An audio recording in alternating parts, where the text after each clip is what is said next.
Hello friends, welcome to BSc part second students. आज हम Herdmania digestive system part 2 के बारे में बात करेंगे। पार्ट 2 के अंदर पार्ट 1 पहले हम देखते हैं। पार्ट 1 में हमने क्या स्टडी किया था? एलिमेंट्री कैनाल के बारे में स्टडी किया था। डाइजेस्टिव सिस्टम है वो दो पार्ट्स में हम स्टडी करते हैं, एलिमेंट्री कैनाल और डाइजेस्टिव ग्लैंड्स। एलिमेंट्री कैनाल हमने पार्ट 1 में देखा। अब डाइजेस्टिव ग्लैंड और डाइजेशन के बारे में अब हम पार्ट 2 में देखते हैं। तो डाइजेस्टिव ग्लैंड्स जो हर्डमानिया में पाई जाती है वो लिवर और पाइलोरिक ग्लैंड, दो ग्लैंड्स पाई जाती हैं। जो लिवर होता है हर्डमानिया का, ये एक बहुत बड़ी गहरे भूरे रंग की बाइलॉब्ड रचना है। इसका एक लेफ़्ट लोब होता है और छोटा जो है राइट लोब होता है। ये स्टमक के दोनों ओर उपस्थित होती है।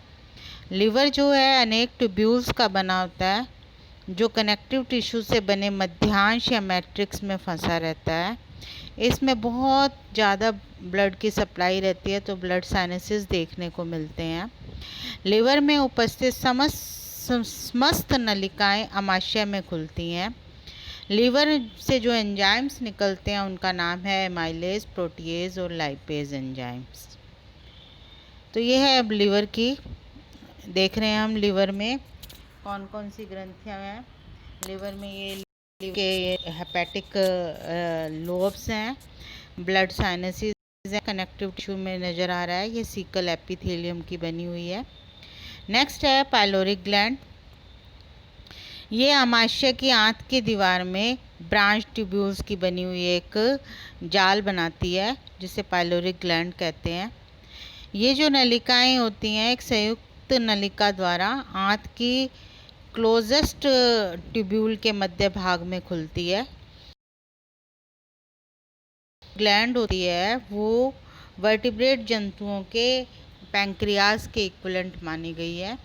ये इसका कार्य डाइजेशन में और एक्सक्रीटरी ऑर्गन की कार्य करती है। तो ये दो तरह की डाइजेस्टिव ग्लैंड हर्डमानिया में पाई गई है, लिवर एंड पाइलोरिक ग्लैंड। अब हम हर्डमानिया के फूड, फीडिंग और डाइजेशन के बारे में अध्ययन करेंगे। हर्डमानिया का जो फूड होता है वो सिलियरी मैकेनिज्म द्वारा भोजन ग्रहण करता है, इसलिए ये स्थानबद्ध होने के कारण इसे फिल्टर फीडर भी जंतु कहते हैं। हर्डमानिया का जो भोजन होता है वो प्लैंक्टोनिक प्राणी होते हैं जिसमें एल्गी, डायटम्स और सिलिएट्स आदि जंतु आते हैं। तो ये स्थानबद्ध होने के कारण ब्रैंकियल टेंटिकल्स में हमने पार्ट 1 में देखा था, जो एक छलनी की तरह जो बड़े एनिमल्स हैं, बड़े कण हैं, उनको बाहर करता है और छोटे एनिमल्स, छोटे प्लैंक्टोनिक एनिमल्स को ही वो अपना भोजन ग्रहण करता है। सेकंड है फीडिंग और फूड कलेक्शन। जो ऑर्टन है उसके अनुसार हर्डमानिया में स्टिग्मेटा के किनारों पर बहुत सारे सीलिया की गति से जलधारा उत्पन्न होती है जो माउथ में प्रवेश कर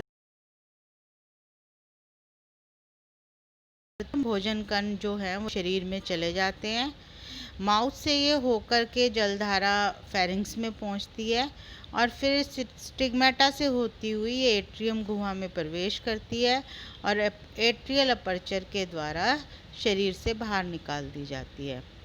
ब्रैंकियल टेंटिकल्स जो मैंने प्रीवियसली बोला है वो छलनी की भांति जल को छानकर केवल महीन कणों को ही छलनी में छानकर महीन कणों जाने देते हैं और अंदर जाकर के जो ये कण है वो नीचे पैंदे में बैठ जाते हैं। वहाँ जो वेंट्रल साइड में एक ग्रंथिल कोशिका एंडोस्टाइल पाई जाती है जिससे बहुत सारा म्यूकस का सिक्रीशन होता है। फेरिंग्स के जो अस्तर पर पड़े हुए भोजन कण म्यूकस से चिपक जाते हैं और एंडोस्टाइल में जो हमने 5 रो सीलिया की देखी थी उसके स्पंदन से धीरे धीरे ये ब्रैंकियल सैक की दीवार के सारे ऊपर उठकर डॉर्सल लैमिना में चिपक जाते हैं। फिर ये जो डोर्सल लैमिना में लैंग्वेज थी, बनी नलिका के भीतर ये सीलिया जो वहाँ पे उपस्थित और कॉर्ड का रूप देते हैं, और अंत में ये जो झिल्ली है वो आगे जाकर इसोफेजियल एरिया या इसोफेगस में प्रवेश कर जाती है। तो ये भोजन कणों के साथ आया हुआ जो जल है वो स्टिग्मेटा से होकर एट्रियम में आता है, जहाँ से बहता हुआ एट्रियम से, ये हमने पहले भी पढ़ा है, बॉडी से बाहर निकाल दिया जाता है। जो टेंटिकल्स या स्पर्शक होते हैं वो कीमो रिसेप्टर की तरह कार्य करते हैं, अनुपयोगी जो पदार्थों को छांटने का काम भी करते हैं, और इसके साथ साथ में ये भोजन कणों को छानने के कार्य के साथ करते हैं। अनुपयोगी और बड़े कणों को जो सीलिया होते हैं वो विपरीत दिशा में गति करते हैं और मुख के बाहर वापस से धकेल दिए जाते हैं। तो इस तरह से ये जो है फीडिंग और फूड कलेक्शन का कार्य है ब्रैंकियल टेंटिकल्स और ब्रैंकियल में होता है। नेक्स्ट है डाइजेशन। फिर जब इसोफेगस के बाद में जो भोजन है वो आमाशय में होता है, जहाँ पर लिवर जूस भी पहुँचते हैं। ये जो लिवर जूस हैं वो लिवर सिक्रीट करता है। लिवर जो है मुख्य रूप से पाचन के लिए उत्तरदायी होता है। इसमें हमने पढ़ा भी था कि ऊपर लिवर के अंदर कौन कौन से एंजाइम्स थे। एमाइलेज जो है वो क्या करेगा, स्टार्च को माल्टोज में बदलता है। प्रोटीएज जो है नाम से ही है, प्रोटीन को एमिनो एसिड में बदल देता है। और लाइपेज जो होता है वो वसा को फैटी एसिड और ग्लिसरॉल में बदल देता है।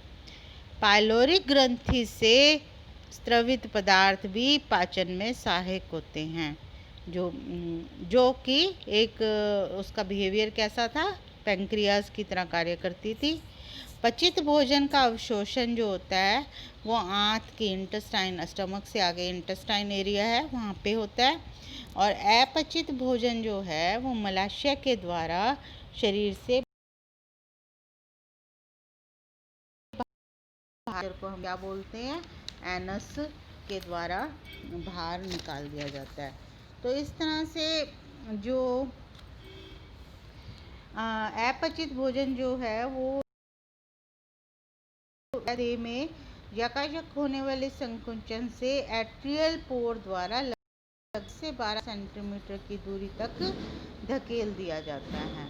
रिजर्व फ्रूट मटेरियल जो इसका हर्डमानिया का है वो स्टार्च समान कणों के रूप में लिवर, ग्रासनाल, आमाशय और आंत की उपकला कोशिकाओं के द्वारा संग्रहित रहते हैं। तो इस तरह से हमने हर्डमानिया के पार्ट 2 में जो देखा कि कौन कौन सी डाइजेस्टिव ग्लैंड है, कैसे इसका फूड है और कैसे ये फीडिंग का कार्य करता है, और डाइजेशन और एसिमिलेशन के का भी शॉर्टली हमने अध्ययन किया। Thank you so much.